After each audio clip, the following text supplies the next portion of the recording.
पवित्र गे जानइयो तोर चरित्र गे छौड़ी बनही काहे पवित्र गे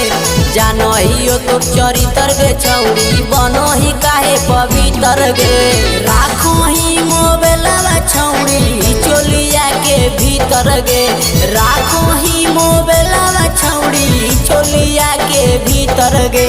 जानइयो तोर चरित्र गे छौड़ी बनही काहे पवित्र गे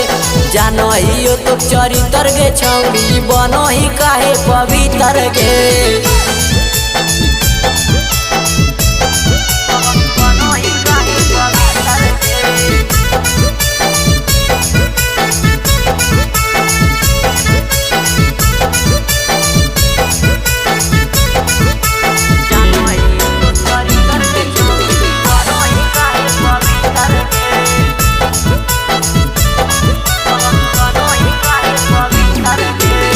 सबे छौड़न से छौड़ी तहु बतिया बही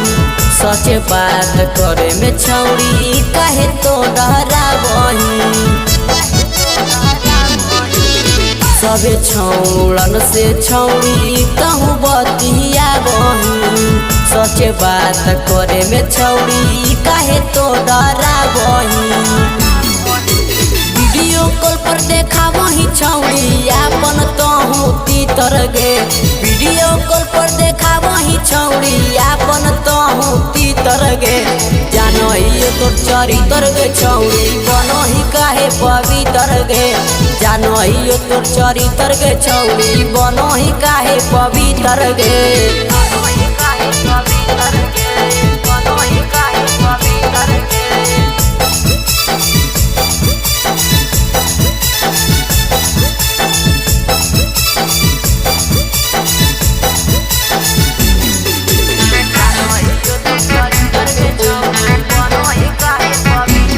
छौड़ा कुंदन हमा से रोजे बतिया बही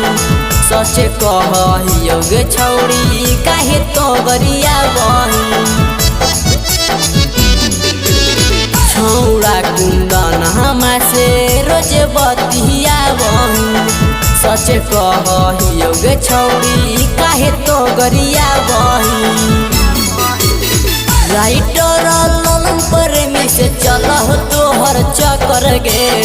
राइटर ललन प्रेमी से चलह तोहर चक्कर गे जानइयो तोर चरित्र गे छौड़ी बनही काहे पवित्र गे जानइयो तोर चरित्र गे छौड़ी बनही काहे पवित्र गे।